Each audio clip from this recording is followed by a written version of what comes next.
Welcome to Outright TV, a weekly video and podcast bringing you stories of LGBTI people and allies across the globe as we focus on and live on this pandemic together. I'm Luisa, UN Program Officer here at Outright Action International, and in today's episode, I'm talking to Gabriel Alves de Faria from Brazil, but not living there right now and living the pandemic outside. I've known him for a while, but I'm going to let him introduce himself to you guys. Hello, Louise. Hi from Belgium. I'm in Brussels. As you said, I'm Brazilian, so it feels a little bit weird to be speaking in English with you now. My name is Gabriel. I'm a lawyer. I left Brazil in 2011 when I finished law school, and I've been living abroad and working abroad, mostly with LGBTI rights regionally and internationally. I did 2 masters here in Europe. And then I worked for the Inter-American Commission on Human Rights, as you did, and the most recently at the UN in the DRC, the High Commission of Human Rights, blended with the peacekeeping operation in Congo. Thank you.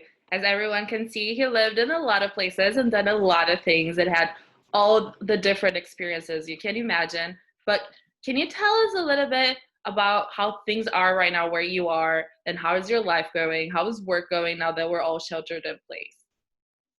Yeah, well, it's weird. I had different waves of motivation and insights.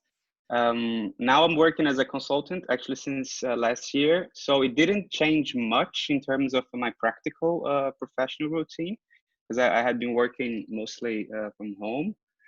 But yeah, it's just the idea of being locked down. I got here in Belgium because now I'm spending 8 months here in Belgium and 4 months in Brazil. So I just came here when the borders were closed. And yeah, it's at the first I was very in the productive mood, producing a lot of creative stuff. And then I realized that I think it was my own way to cope and react to what's happening.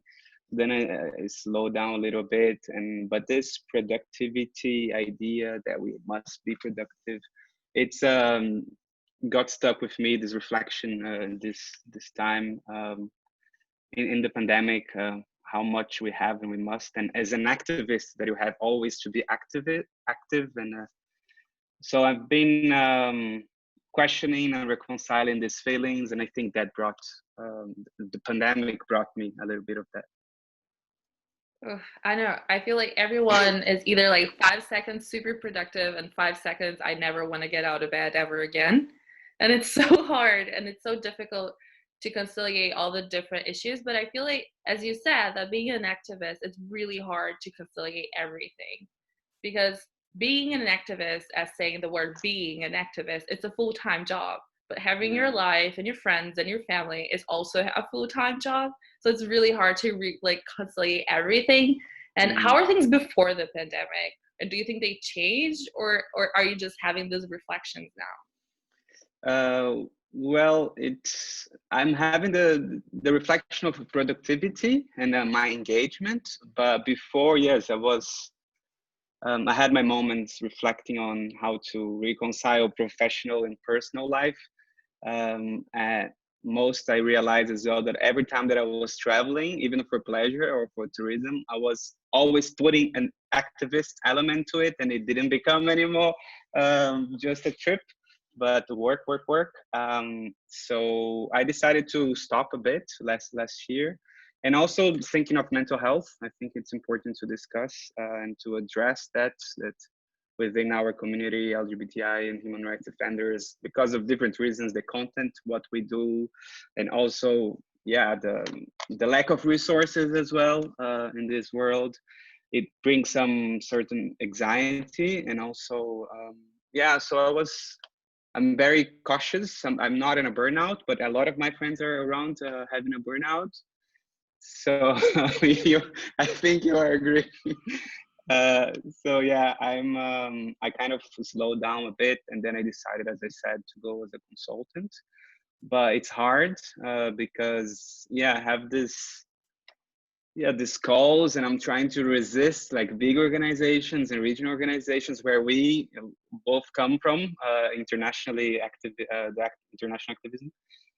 So I've been trying to reconciliate my personal life and professional life, maybe working a little bit less and having time to do other things as well, and trying to reshape the idea of yeah, money and work, and trying to understand that free space and mental space is also very important in our activism.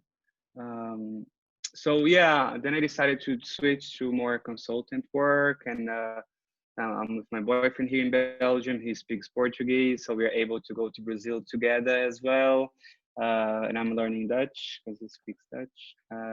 Yeah, so yeah, I'm trying to be more aware, and I feel sometimes I feel the anxiety that I'm not doing enough, you know, as I used to do, the network and the impact and meetings and all.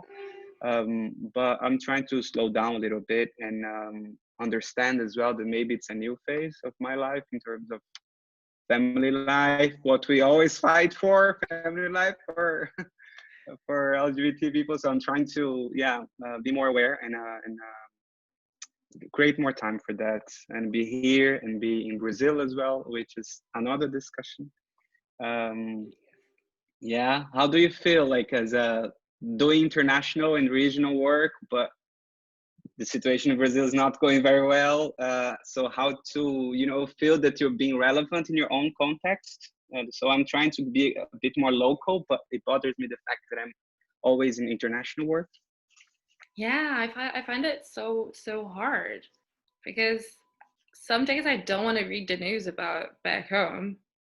And some days I'm like, we need to do something. We can't let things continue the way they are. But it's also exhausting to try to grab everything, like to Mm, wrap the world around like with your arms.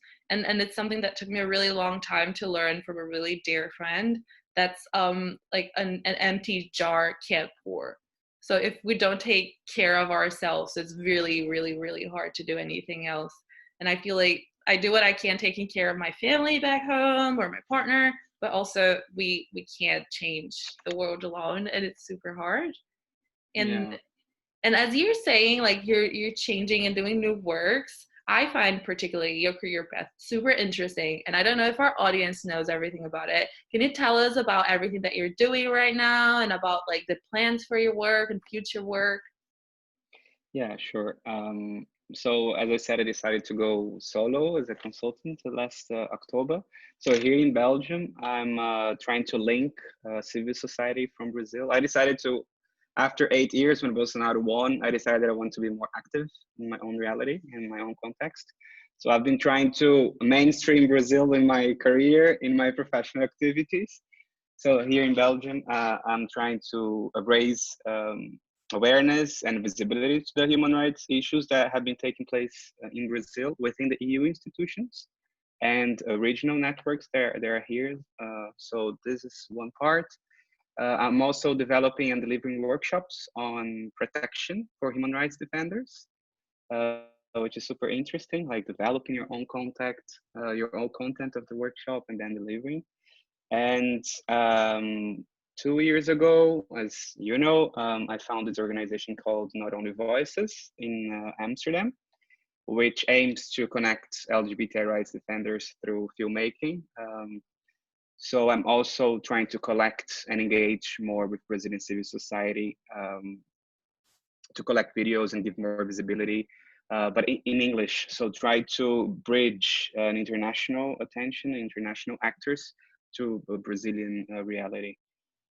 Yeah, And that's super cool. And yeah, we're gonna share the link of your project like down below and everywhere that we have so people can also check out your work.